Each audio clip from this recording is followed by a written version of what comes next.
Well, look who's here with me, Mr. Perez Hilton. This should be interesting.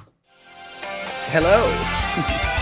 Hello, sir. Welcome to Popcorn Planet. I am Andy Signore. So many fans have been wanting you here on this show. Welcome, Perez Hilton. How are you doing, sir? Well enough. I mean, not even. I'm all about being real and keeping it honest. I'm not doing well, but in the grand scheme of things, I'm old enough to know that any turmoil is almost usually temporary. So the drama that I've been dealing with, which we'll get into later with Blake Lively, for literally over a month now by myself without an attorney has truly been draining and awful.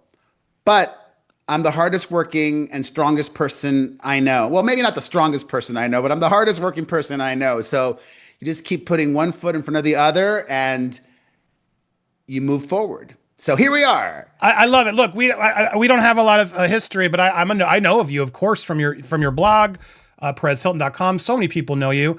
But you did have some issues. I want to get into it. And you said we could talk about anything. And I want to go there because fans seem to think I don't like you. Look, I have preconceived issues with you based on previous reporting that I think a lot of people do.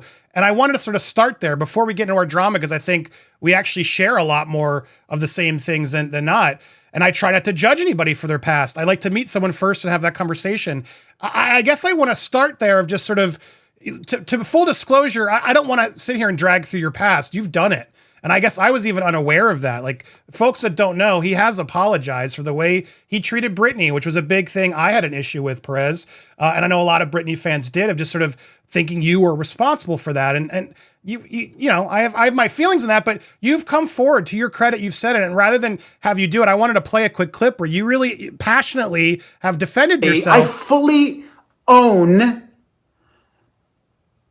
how reprehensible I used to be back in the day. I can see it, I can acknowledge it, and I carry with me deep shame and regret. Especially knowing that I contributed to Britney Spears' pain. And to the Free Britney movement, I would like to apologize to them as well. Now, look, I give you big credits for this because, you know, a lot of people I don't think know you've done this. And that's kind of, I don't mean to sandbag you with this. I'm not trying to make you relive your past, Perez, but I wanted to offer the opportunity. Like, so to folks like me and others who still sort of don't know, what do you say to these people that are still sort of prejudging you that clearly you think is unfairly? You call them bullies. You say they're doing the same thing that you did back then. I guess my first question is just like, how, I don't know if I would use the word explain that to me. bully. How have you changed and what has that change been like for you? I don't know if I would use the word bullies, but I would say to me, it could be. God, I've learned so much about the legal system over the last month. I'm starting to speak like a lawyer. It could be perceived as hypocritical just because, listen, nobody watching this right now is perfect. Every single person viewing has made mistakes in the past. It just so happens that my mistakes are very public. And as they say, the internet is forever. Somebody can pull receipts from something I said or did 15 years ago, 20 years ago. I've been doing what I do now for 21 years. And there are a lot of people who don't believe in giving me the space or grace to grow and be better and do better. They want to keep me in this prison cell that is the past, but I don't live there anymore. And the video that you shared was from 4 years ago. I also now am different from even then. I'm done with my apology tour. Yes, everything I said in that video, I obviously believe I said it sincerely. And I'm freaking also proud of what I was able to do. And the fact that I'm even still here 21 years later, I've outlasted all of my peers and so much even of my counterparts in the traditional media world. And before the word like I in my videos always have the same intro. Hello, it's Perez, the queen of all media, the original influencer, and your number one source for everything that ends with us, the saga, which is why I'm here. However, I don't flippantly use that term, the original influencer. I truly believe I was that. I mean, I began before there Love was or hate you, I will give you that. Right? Exactly. You were. It's true. I began before there really was social media, and I began before that word influencer even existed. In 2004 and 2005, and in those early years, I was called a web celeb, which I kind of like that. It's cute, web celeb. But I truly think I laid the groundwork and created the blueprint for what it means to be a modern day influencer. Yeah, look, I want to acknowledge that too. I think a lot, and I will admit this too. I think I judged you a lot without doing a lot of homework. Like I know of your That's past and I know what you've okay. done, but we It's shouldn't okay be to judging. judge. I'm the biggest hypocrite for Oh, doing because I'm not people gonna do that to lie. me as well. I And judge I want to everybody. give you It's another okay to prop because judge. I've seen you working hard. I've seen you out there and you put on a very thick skin. Anybody on Twitter makes fun of you, you'll just retweet it or you'll laugh at it or you'll do a little smiley emoji. It was actually my wife who told me you got to have Perez on. I really like him. He's a good father now. He's Cuban. I'm like, well, okay. It was her really like sort of telling me, look a little harder. I do think he's changed. And I started to go look a little harder. And I got to say, while I still have issues with some stuff you've done, I agree we can't keep putting you on an apology tour. And I think you've been doing good work with this Justin Baldoni case. So I wanted to sort of air all that out and offer an olive branch and appreciate you for coming on here and any preconceived notions I had about you. I want to judge you based on how you and I get to interact and hopefully work together and continue to do these important cases. So I didn't mean to bring you in here to do all that. So thank you for at least, I feel like a lot of fans are going to be like, Andy, how could you? I mean, what do you say to those people who are still like, you can't, Perez is just doing this for attention. He doesn't actually have any empathy anymore. To those people that might be upset that I'm on your show, um, I think I'm not out here to sandbag you either. You have your own issues in the past and allegations against you, which you've addressed, and we don't need to rehash. But I believe everybody deserves third, fourth, fifth chances, not even Yep. second chances, third, fourth, fifth chances. I believe that. Not everybody agrees with me, clearly, and that's okay. You don't have to agree with me.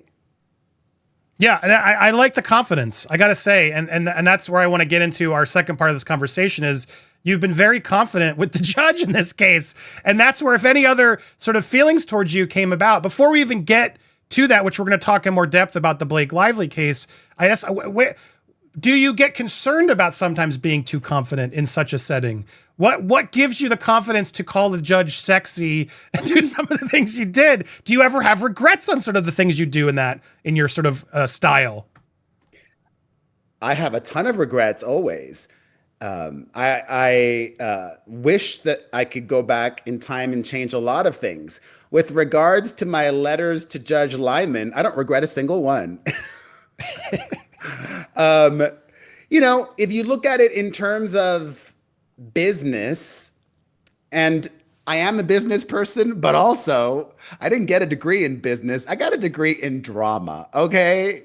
Literally, I got a BFA in drama from New York University's Tisch School of the Arts. And I've been putting that to good use throughout my 21 years in being a celebrity reporter.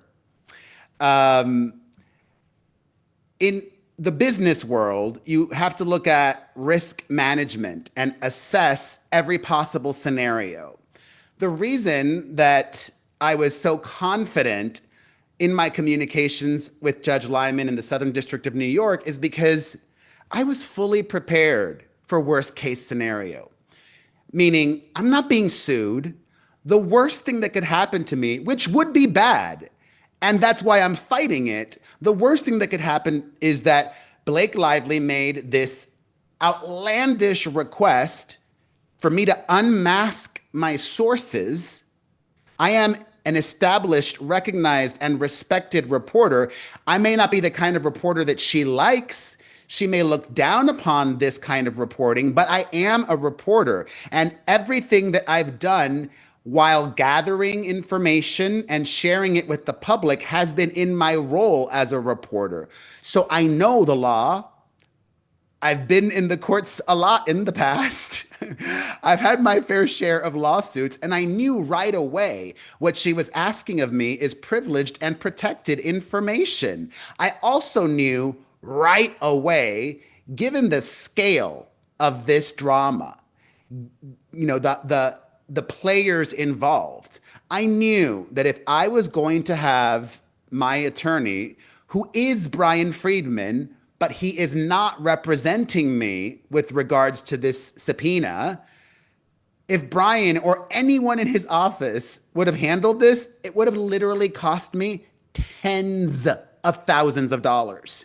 And I don't want to take money away from my children to fight Blake Lively. I don't want to waste that money and also give her the satisfaction of that. So that's why I chose to handle this all myself, knowing the law and feeling confident in the law. But if for whatever reason her very expensive lawyers outmaneuver me, all right, I did my part. I fought back because that was the right thing to do for me and other journalists. Yeah, I relate to you a lot there, and I'm glad you're opening that. And I want to talk more about the subpoena. Are you down to come back for a part 2? Or let's continue this conversation. Let's get into the Blake drama, because we've both been subpoenaed. We share that in common. I want to share our stories.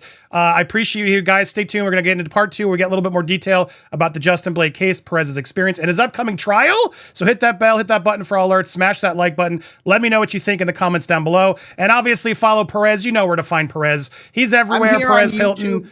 I'm on YouTube as well. Perez Hilton on YouTube, on the website. Go give him a follow. Stay tuned. Part 2 is coming.